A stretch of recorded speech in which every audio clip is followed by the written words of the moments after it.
Hi வணக்கம், welcome to triple S views. நான் சிவகுமார் சங்கரபாண்டியன். தேர்தல் திருவிழா முடிஞ்சது. தேர்தல் வாக்கு சதவீதம் பார்த்திங்கன்னா அட்டகாசமாக 85.5% பக்கத்தில் போயிருச்சு. அந்த அளவுக்கு வரலாறு காணாத வாக்குப்பதிவு இதுவரைக்கும் தமிழ்நாடில் நடந்த தேர்தலில் உச்சபட்ச வாக்கு சதவீதம் இதுதான் அப்படிங்கிற மாதிரி டேட்டாஸ் சொல்லுது. அந்த அளவுக்கு உற்சாகமாக வாக்களிச்சிருக்காங்க. வாக்களித்த அனைத்து மக்களுக்கும் மீண்டும் ஒரு நன்றியை நான் சொல்லிக்கிறேன். அந்த அளவுக்கு நம்ம ஜனநாயக கடமையை நம்ம ஒழுங்காக நம்ம செஞ்சிடணும். அதுதான் நம்மளுடைய இந்த நாட்டில் இருக்கக்கூடிய ஒரு மனிதன், ஒரு குடிமகனுடைய தலையாய கடமை.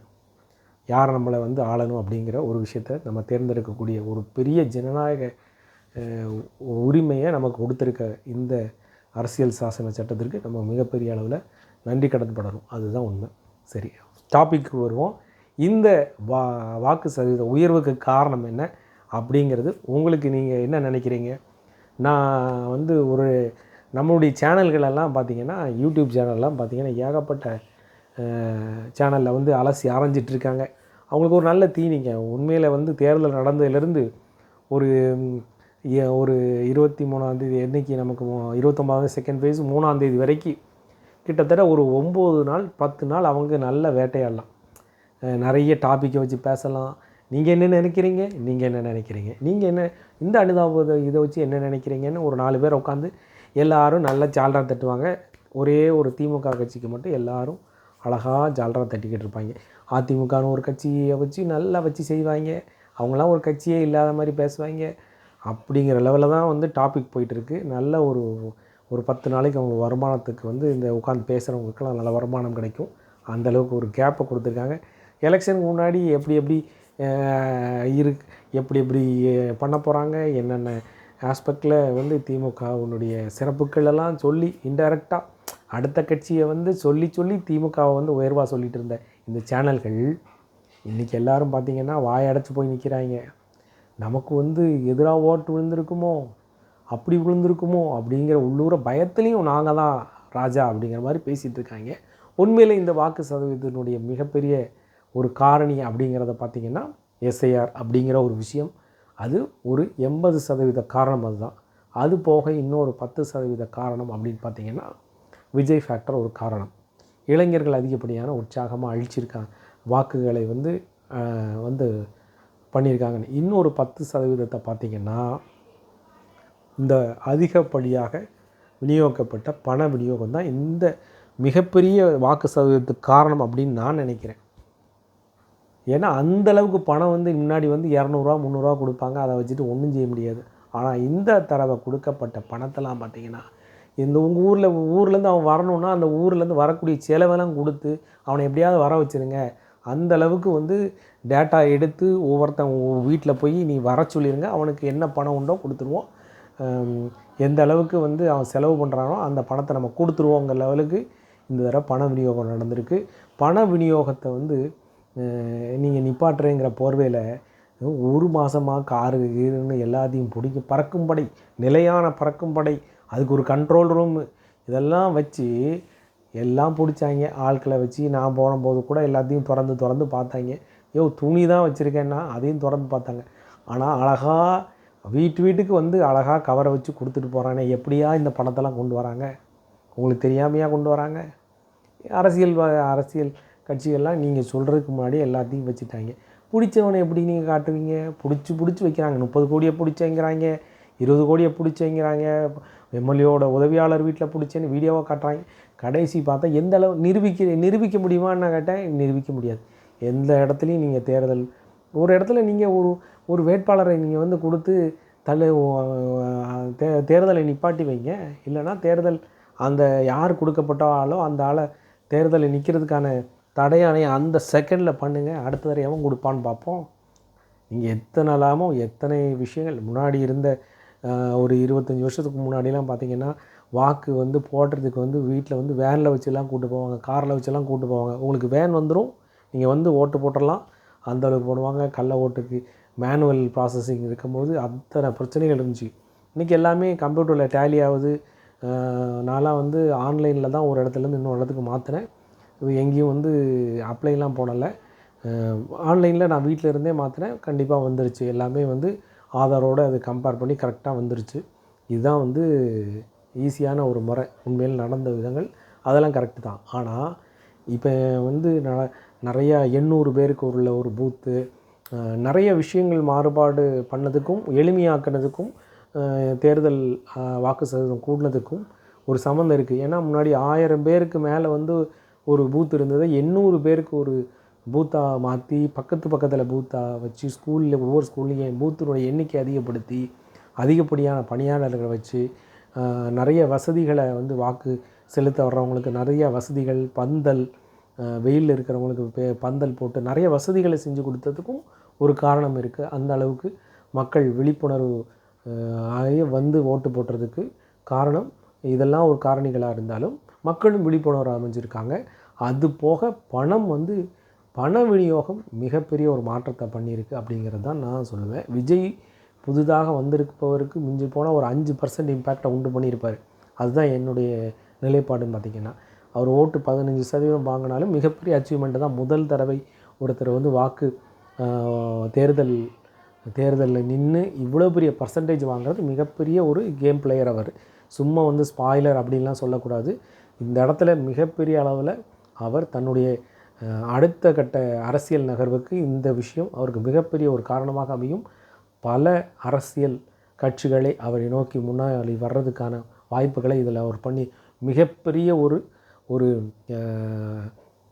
ஒரு அஸ்திவாரத்தை தமிழக அரசியல் வரலாற்றில் பண்ணிட்டார் அப்படிங்கிறது தேர்தலுக்கு ரிசல்ட்டுக்கு அப்புறம் தெரியும்.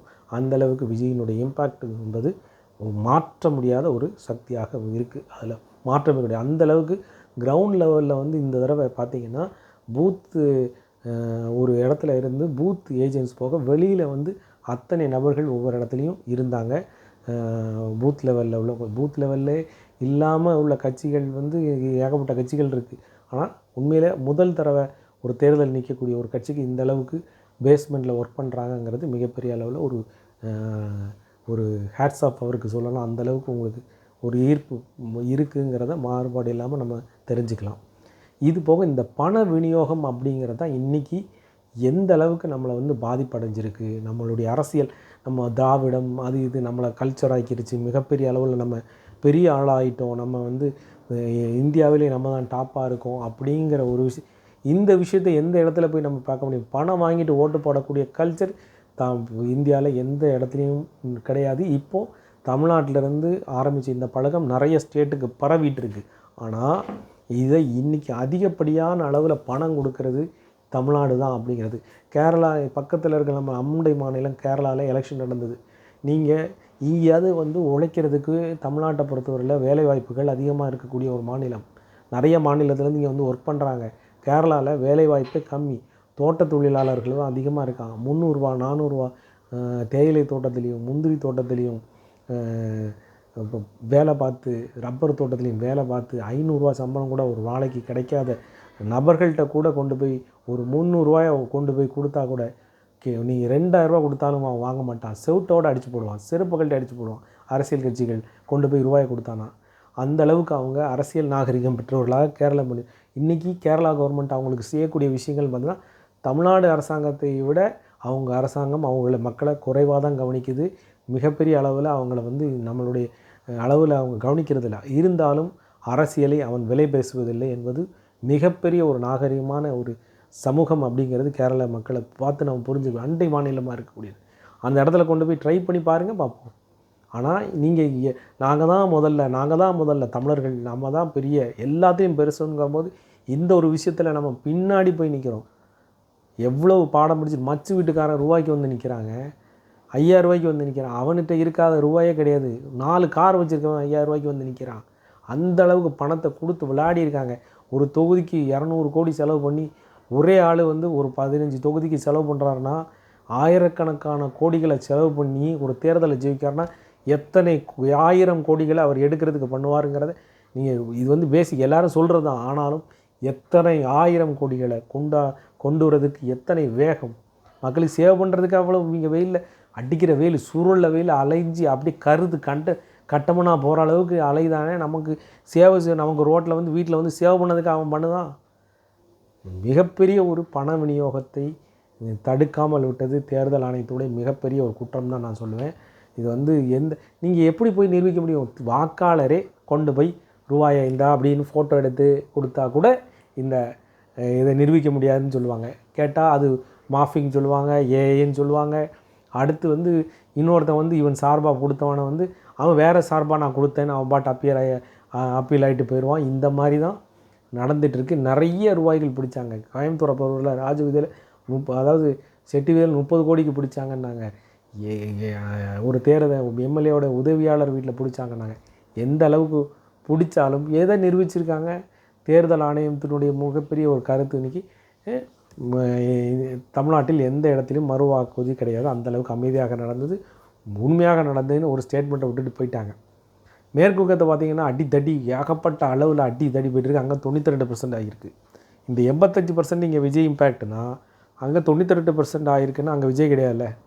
அங்கே எதனால் ஆச்சுன்னா பிகாஸ் ஆஃப் எஸ்ஐஆர் தான் மிகப்பெரிய அளவில் ஒரு மாற்றம். நிறைய செத்து போனவங்க போயிட்டாங்க. ரெண்டு இடத்துல பதிவு பெற்றவங்களுக்கெல்லாம் போச்சு. பாதிப்பு வந்து ஒரு 5 ஏதோ ஒருத்தர் ஒரு 10 பேர் 20 பேருக்கு சரியான முறையில் டேலி ஆகாமல் வந்து வராமல் நடந்திருக்கும். தவறுகள் எரர் எல்லா இடத்துலையும் இருக்குங்க. எந்த ஒரு ப்ராஜெக்ட் எடுத்தாலும் எரர் இருக்கும். அந்த எரர் வந்து கம்மியாக இருக்கணும். அதுதான் வந்து உண்மை. அந்த ஒரு விஷயம் நடந்திருக்க தான் செய்யும். ஆனால் எஸ்சிஆர் மிகப்பெரிய அளவில் சக்ஸஸ் அப்படிங்கிறத தமிழ்நாடு அரசு தேர்தல் மூலமும் யாரும் அவங்க எதிர்ப்பு தெரிவிக்கல. அது வந்து வேலையை காட்டிருச்சு. கண்டிப்பாக பர்சன்டேஜில் வந்து நிப்பாட்டிருச்சு. அப்போது எல்லா மக்களும் வாக்களிக்கிறதுக்கான ஆர்வம் இருக்கிறாங்க. ஆர்வத்தோட பணம் வந்து வாங்கினாலும் பரவாயில்ல, அவங்க பணத்தை வாங்கி தான் ஆகணுங்கிற லெவலில் நம்மளுடைய தமிழக மக்கள் மட்டும் இருக்காங்கங்கிறது தான் மிகப்பெரிய வேதனையான ஒரு விஷயமா இருக்குது. தேர்தல் ஆணையம் யாராவது ஒரு வேட்பாளரை நீ வந்து ரூபா கொடுத்தனால இந்த எலெக்ஷனில் நீ வந்து வெற்றி பெற்றது செல்லுபடி ஆகாதுன்னு ஒரே ஒரு விஷயத்த சொல்லட்டும். அடுத்து ஒருத்தனும் கொடுக்க மாட்டான். நீங்களும் நம்ம மக்களை என்ன செய்ய முடியும்? மக்களை செவிட்டோடு வச்சு வந்து கொடுத்தவனை அடித்தோம்னா சரியாக இருக்கும். அந்த அளவுக்கு என்றைக்கு நடக்குமோ அன்றைக்கி தான் உண்மையான ஒரு ஜனநாயகத்திற்கான ஒரு வலிமை நமக்கு வரும். இன்றைக்கி வந்து பண அதிகாரம் தான் இன்றைக்கி தமிழ்நாட்டை பொறுத்தல ஜெயிக்கி. இன்னொரு விதத்தில் வந்து மற்ற மாநிலங்களை கொடுக்கலாம்னா அந்த அளவோடு இங்கே வந்து பண முதலிகள் இருக்காங்க. அதிகாரம் மிக்க பண முதலிகள் தான் இன்றைக்கி தேர்தல் நின்று ஜெயிக்க முடியுங்கிற ஒரு விஷயத்தை கொண்டு வந்து நிப்பாட்டி அவங்க தான் ஜெயிக்க வைப்பாங்க அப்படிங்கிற ஒரு அதிகார மமதி வந்து இன்றைக்கி இருக்குது. அதையும் போக்கணும்னா நம்ம மக்கள் திருந்தினாலே இது நடக்கவே நடக்காது. ரூபாயை திருப்பி மூஞ்சில் எரிஞ்சால் தான் அவங்க திருந்துவாங்க. மற்றபடி தேர்தல் ஆணையம் ஒரு லெவலுக்கு மேலே இறங்கி வீட்டுக்குள்ளெல்லாம் வந்து பார்த்துக்கிட்டு இருக்க முடியாது. அது மிகப்பெரிய ஒரு வேதனையை தான் உண்டு போகணும். மக்கள் அடுத்து வர தேர்தலையாவது இனிமேல் இந்த தேர்தல் முடிஞ்சாச்சு 3ஆம் தேதி என்ன நடக்க போகுதுங்கிறது ஆண்டவனுக்கு தான் வெளிச்சம். பணம் ஜெயித்ததா ஜனநாயகம் ஜெயிச்சதாங்கிறது தெரியும். தேர்தல் பர்சன்டேஜ் வந்து வாக்களித்த பர்சன்டேஜ் கூடினதுக்கு பணம் காரணமாக கோயம்புத்தூரில் பணம் ஜெயித்தால் பணம் தான் காரணமாக இருக்கும். ஒரு தரப்பு ஜெயித்தா பணம் தான் காரணமாக இருக்கும். இன்னொரு தரப்பு ஜெயித்தா ஆளும் கட்சியினுடைய எதிர்மறையான ஒரு எண்ணங்கள் தான் இருக்கும். 2 தான் உண்மை. பொறுத்திருந்து பார்ப்போம்.